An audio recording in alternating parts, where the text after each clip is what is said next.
ایک آدمی اپنی کنجوسی کے لیے بہت مشہور تھا۔ اس نے کبھی کسی کو چائے تک کے لیے نہ پوچھا تھا۔ ایک مرتبہ گاؤں میں خبر پھیل گئی کہ وہ کنجوس سب کو ایک بہت بڑی دعوت دے رہا ہے۔ لوگوں نے ہنس کر ٹال دیا، لیکن ایک آدمی حقیقت جاننے کے لیے کنجوس کے گھر جا پہنچا۔ اس کا نوکر باغیچے میں کام کر رہا تھا۔ اس آدمی نے نوکر سے پوچھا، کیوں بھائی، میں نے سنا ہے کہ تمہارا سیٹھ دعوت دینے والا ہے۔ نوکر نے مسکراتے ہوئے کہا، ہمارا سیٹھ تو قیامت کے دن ہی دعوت دے گا۔ اس آدمی کے جانے کے بعد کنجوس نے اپنے نوکر کو بلایا اور اسے ڈانٹتے ہوئے کہا، کیوں بے، دعوت کا دن مقرر کرنے کی کیا ضرورت تھی؟ جارج غصے میں کہہ رہا تھا کہ میں اپنے اس کتے کو جان سے مار ڈالوں گا۔ ایک دوست نے پوچھا، کیوں بھائی، اس بیچارے نے کیا کیا ہے؟ جارج نے کہا، میں نے طوطے پال رکھے تھے، اس نے اڑا دیے۔ میں نے مرغیاں پالی، اس نے بھگا دی۔ خرگوش پالے، اس نکمے نے بھگا دیے۔ اور اب میری ساس 10 دن سے آئی ہوئی ہے، یہ کمبخت اب تک کچھ بھی نہیں کر سکا۔ 3 دوست آپس میں باتیں کر رہے تھے۔ پہلا کہنے لگا، عجیب اتفاق ہے، میری بیوی نے کتاب 2 فرشتے پڑھی اور پھر اس نے جڑواں بچوں کو جنم دیا۔ دوسرا بولا، اس سے بھی عجیب اتفاق یہ ہے کہ میری بیوی نے ایک ناول 3 جنگجو پڑھا تھا، اس نے بیک وقت 3 بچوں کو جنم دیا۔ تیسرا دوست بہت گھبرایا۔ دوستوں نے پوچھا، کیا بات ہے؟ کہنے لگا، خدا خیر کرے، میری بیوی آج ایک کتاب علی بابا 40 چور پڑھ رہی تھی۔ ایک زخمی شخص بے ہوشی کے عالم میں اسپتال میں پڑا ہوا تھا۔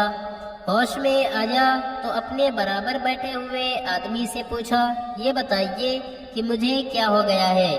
آدمی بولا، قصہ یہ ہے کہ رات تم نے شراب پی کر شرط لگائی تھی کہ تم شراب خانے کی کھڑکی سے کود جاؤ گے اور شراب خانے کے چاروں طرف ہوا میں اڑتے رہو گے۔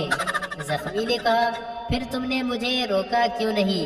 دوسرا شخص بولا، کیسے روکتا، میں نے بھی تو اس شرط پر 50 روپے لگا رکھے تھے۔ گاہک ہوٹل کے ویٹر سے کہہ رہا تھا کہ میں نے تمہیں صاف کہہ دیا ہے کہ میں اس کمرے میں نہیں رہوں گا، کیا تم نے مجھے جانور سمجھ رکھا ہے؟ اس کبوتر خانے میں جس میں صرف ایک اسٹول پڑا ہے کوئی آدمی کیسے رہ سکتا ہے؟ تم یہ سمجھتے ہو کہ میں پہلی بار گاؤں سے شہر آیا ہوں، اس لیے مجھے الو بنا رہے ہو؟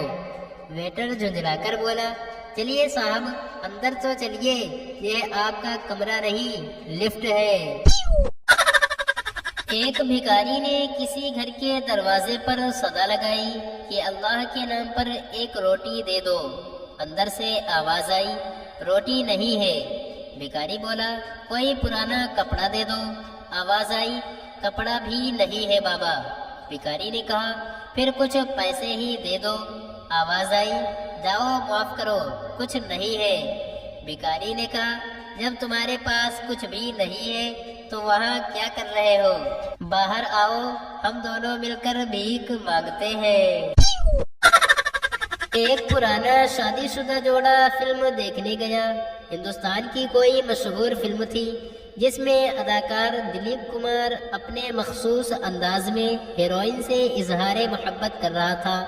حال میں خاموشی چھائی ہوئی تھی۔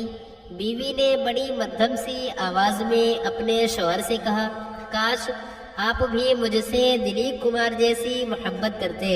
شوہر نے قدرے ترش روئی سے جواب دیا، معلوم بھی ہے دلیپ کمار کو اس اظہار محبت کا کتنا معاوضہ ملتا ہے۔